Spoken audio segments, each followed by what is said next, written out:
Welcome to the planet. Glad to be here, Lois. Hey, welcome back to ScreenCrush. I'm Ryan Airy. So when Henry Cavill reappeared as Superman in the Black Adam post-credit scene, nerds rejoiced. And there was much rejoicing. The next day, Cavill confirmed on social media that he was returning as Superman. That's awesome. Yeah, too bad it's probably not going to happen now.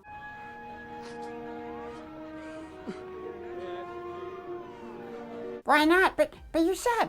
You said. I know, but it might happen. Look, news broke yesterday that the new heads of DC Studios, James Gunn and Peter Safran, have presented their new plan for DC films to Warner Brothers, and that sequels to Black Adam, Wonder Woman, and Man of Steel are not part of that plan. The report says that Cavill filmed a scene for the Flash movie, but they may cut it if it sets up his own solo film. But look, this is just one report. Cavill could still be the Superman of this new DC universe. They could reboot the universe with some of the same actors. So today, we're going to talk about what a new Superman movie could and should look like, the tone of the film, and most importantly, what villains it's going to feature. Now, whether or not that Superman film is an actual sequel to Man of Steel, who can say? Who indeed? High five. It's been nearly a decade since the first Man of Steel hit theaters and launched DC's answer to the MCU with mixed results. Personally, I wasn't the biggest fan of the film. That's been documented very well in ScreenCrush, but I always loved Henry Cavill's take on the character. And I always thought Man of Steel was a great setup for a franchise. So I'm going to talk about what Man of Steel could look like and how it'll probably build on Cavill's previous appearances in the DCEU. I'll also talk about what villains from Supes' Rogue Gallery might show up, comic book characters that somehow still have yet to make their theatrical debut, like Brainiac, Toyman, and Bizarro. But before we can look forward, let's take a look back at 2013's Man of Steel. Man of Steel was directed by Zack Snyder with a script by David S. Goyer, who wrote the story with the Dark Knight trilogy's Christopher Nolan. The film did well financially, but got mixed reviews. A lot of people thought that the gloomy, tortured tone that works so well for Batman wasn't a great fit for his BFF Superman. The DCU has seen a lot of changes since that first film, both in-universe and behind the scenes. Neither Snyder nor Nolan have much to do with the DCU anymore. So what does that mean for Man of Steel 2? Well, pretty much anything. We're kind of in uncharted waters here. It's unlikely the film will be a carbon copy sequel of its polarizing original, but there's several different directions DC Studios can take Henry Cavill's Clark Kent, and there's all sorts of supervillains from his rogues gallery that we have yet to see get the proper big screen treatment. See, it's funny, Superman was the first mega popular superhero and the first to get his own major motion picture in 1978, followed by 3 sequels, but we haven't seen him face off with a lot of the villains from the comics other than General Zod and Lex Luthor. Live-action Batman films have given us Joker, Catwoman, Penguin, Riddler, Two-Face, Mr. Freeze, Poison Ivy, Bane, Ra's al Ghul, Scarecrow, Talia al Ghul, Deathstroke, Falcone, Marone, Mr. Zsasz, and your mom. Why did you say that name? Even Black Mask was in Birds of Prey. The live-action Superman films have included Lex Luthor, General Zod, Doomsday, sort of, Darkseid, also sort of, and, of course, Otis. Otisburg? Where's this monster? She's got her own place, man. Otisburg? It's a little bitty place. Otisburg? Superman's rogues gallery is nearly as deep as Batman's and Superman's. Man of Steel could finally start digging into that well. Now, before we get into the most likely candidate to face off with Cavill's Cavill? Is that anything? It isn't. I didn't think so. So before we get into which villains might show up, let's talk about the tone the movie is likely to take. A big criticism of the first Man of Steel was its dour, gloomy tone centered on Clark's tortured hero. Now traditionally, Superman has occupied a warm, bright place in the comics, just like the yellow sun that gives him his strength. The Christopher Reeve films notably embodied this virtue. His Superman even smiles at the camera at the end of every film, although Henry Cavill appears to maybe do the same thing at one point in Man of Steel. This would be a wonderful choice for the next Superman movie. It's true to the character and would stand out from most comic book movies these days that are usually weighed down by angst, regret, and other gloomy emotions. They can even reflect this in the film's title and call it the Man of Tomorrow. Man of Tomorrow? Is Superman a time traveler? No. Well, sometimes. Man of Tomorrow is one of Superman's many nicknames and was also a line of Superman comics in the 1990s. Man of Steel is another nickname and another line of Superman comics, so it would be a perfect title for Henry Cavill's next solo Superman movie. It represents the optimism and hope for the future that makes Superman so special. Superman is the Man of Tomorrow because he's an ideal role model for humanity. You will give the people an ideal to strive towards. The Man of Tomorrow represents the best of us and what mankind could be if we got our shit together. Plus, it just sounds cool. Plus, it just sounds cool. High five. So that's the tone that Man of Steel sequel should take. This tone can then guide the story and world of the next movie. For instance, they can introduce a proper Jimmy Olsen, a sweet kid who idolizes Superman, not some cold-blooded secret agent. Hell, they can even give Clark and Lois a dog and name him Crypto. So hot right now. As for its story, well, so far Superman's appeared in the DCU 3 times. 4 if you count the Snyder Cut, and 5 if you count the Snyder Cut again, but in black and white. Yet, we've seen very little lore about Krypton or Superman's alien backstory. Man of Steel opens with a breathtaking look at Krypton right before it implodes, with some tantalizing details about how its society functions. But since then, we've gotten relatively little. The new sequel can build on that introduction and have Superman's past inform the story of his future. That's why the most obvious choice for Superman's next villain is Brainiac. He's a Brainiac, Brainiac from Krypton. You done yet? Yeah, I'm good. Alright. Outside of Zod and Lex Luthor, Brainiac is one of Superman's most iconic villains. And, like Doug just saying, he's from Krypton. At least most of the time. Superman's backstory has been retconned so many times that there's actually several different origin stories for Brainiac, but the simplest way to describe him is as a Kryptonian android super genius. Genius, billionaire, playboy, philanthropist. That's simple?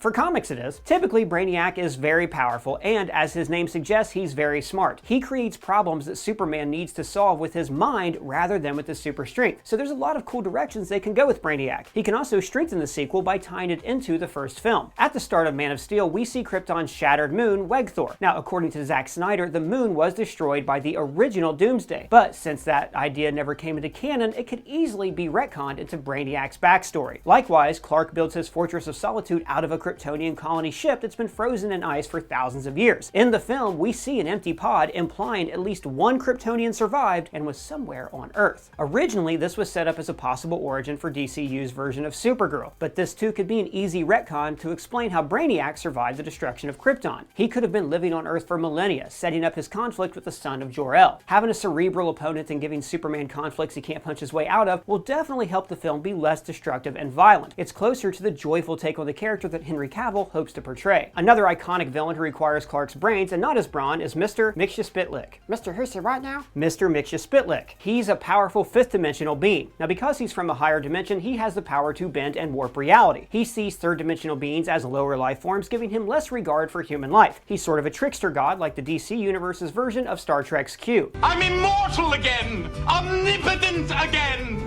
Swell. He's a thorn in Superman's side, and usually can only be sent back to his home dimension by getting him to say his own name backwards. Oh, it's you again, Mr. Kiltipsism. Not Kiltipsism! Mxyzptlk! Oh, nuts!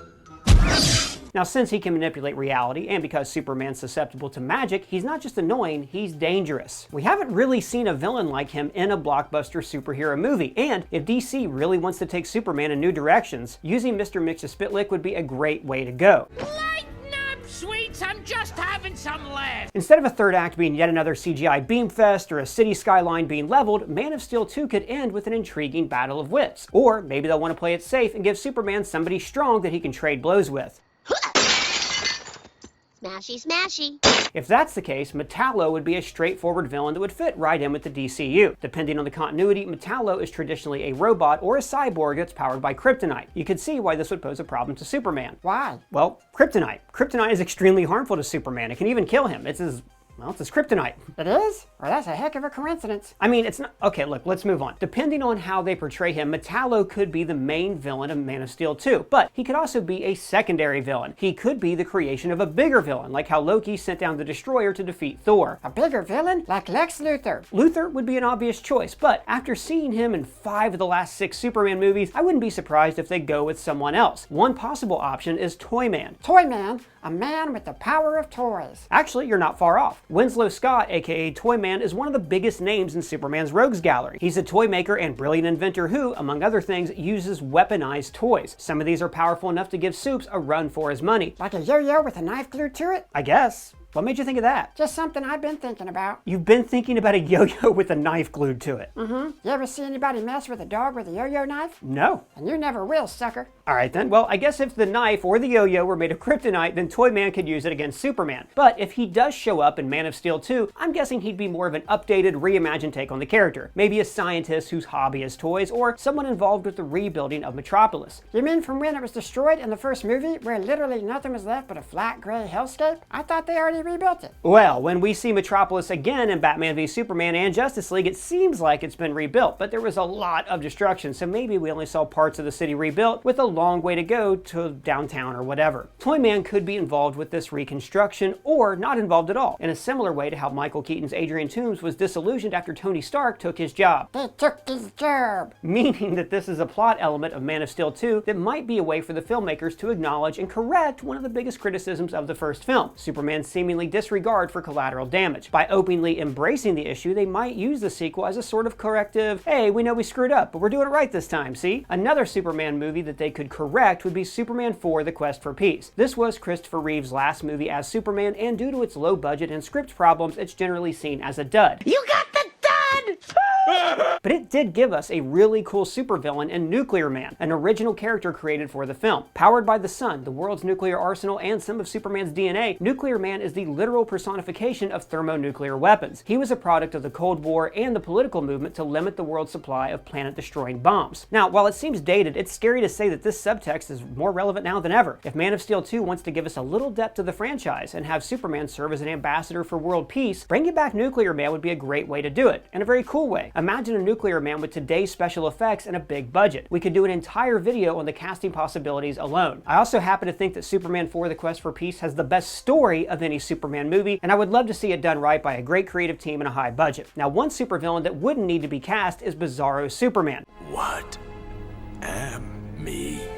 Bizarro, that's what you am. Henry Cavill could pull double duty and play the famous imperfect clone of Superman, whose whole thing is kind of being the exact opposite of Superman. My life is the complete opposite of everything I want it to be. Bizarro is often portrayed with a more light-hearted tone. He's even sometimes used as a sympathetic anti-hero. As one of the more famous members of Superman Rogues Gallery, he is an obvious choice for Man of Steel 2. Also, it'd be kind of a be careful what you wish for movement for Henry Cavill. Oh, you want to play Superman again? Well, now you gotta play him twice, throughout the whole movie. Or maybe they'll just get Liam Hemsworth to play Bizarro. Too soon. I know. But if DC wants to think a little more outside of the box for Superman's next villain, they could go with Parasite. Like his name implies, Parasite's main ability is to drain the energy out of anyone or anything he touches. He would be a great choice for Man of Steel 2 for a couple reasons. One, he looks really cool. There's even been a few different interpretations of his look, from evil vision to horrific creature. It would be a lot of fun to create a live-action version. The other reason is what he could do for the plot, draining the energy out of Superman and leaving him powerless. Henry Cavill could really shine playing a Superman without powers and focus more on his version of Clark Kent, the investigative journalist. The superhero loses his power story almost always delivers, whether it's Spider-Man 2 or Superman 2 or Wonder Woman 2 or Wolverine 2, they do this a lot. Or instead of taking away his power, Man of Steel 2 could change Superman's power. What if they introduce Livewire, the shock jock turned electricity-based supervillain? Think DC's version of Electro. Like Renee Montoya or Harley Quinn, Livewire actually debuted in the animated Superman series before appearing in the comics. What's the matter, guys? Never seen a girl before?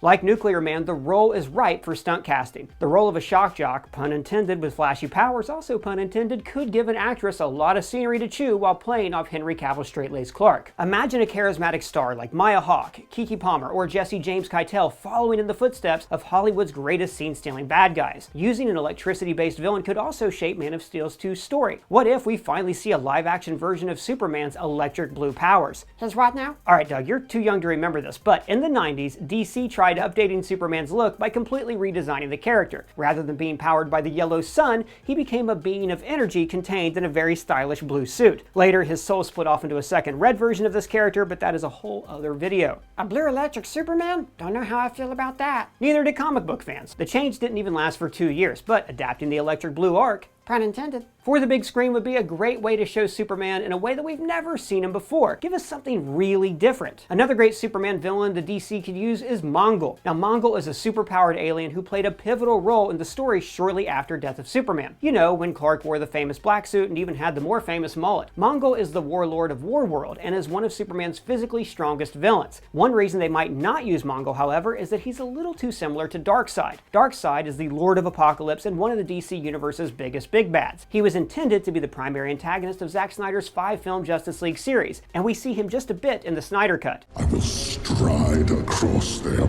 bones and bask in the glow of anti-life, and all of existence shall be mine. Those Justice League sequels probably won't happen, or if they do, they won't look much like whatever Snyder had planned. But we still never got a true Superman versus Darkseid story. He is a major threat to Superman and his loved ones. It's possible that Man of Steel 2 might incorporate elements from the Lost Justice League sequels, and we'll get to see them face off for real. Now, whether that happens or not, Man of Steel 2 might have a few cameos from the DC universe that aren't supervillains. DC Studios might even surround him with aliens, much like they surrounded Black Adam with Dr. Fate, Captain Atom, and Hawkman. Martian Manhunter, who only had a couple minutes of screen time in the Snyder Cut, could team up with Cavill's Superman. Maybe he'll bring Ben Affleck's Batman along for the ride. Or maybe DC will use Man of Steel 2 to introduce Green Lantern. There's already a Green Lantern series in development, and DC Studios announced that they plan to use Jon Stewart's incarnation of the character. Now, we've seen lanterns before in the DCEU, including a dead lantern in Cyborg's apocalyptic vision of the future. Now, that's what's so exciting about finally, after all these years, getting a Man of Steel 2. It has all the building blocks it needs to tell a Superman story in this expanded universe that the first film helped create. More important than that, though, it is a live-action Superman movie. If it weren't for The Last Son of Krypton, the comic book movie as a genre might not even exist. So, whatever the story is and whatever supervillains they use, Man of Steel 2 will be something special. Superman returns! Again. Well guys, that's just our thoughts on Superman 2, but let us know your thoughts down in the comments below or at me on Twitter. And if it's your first time here, please subscribe and smash the bell for alerts so you don't miss a thing. For ScreenCrush, I'm Ryan Airy.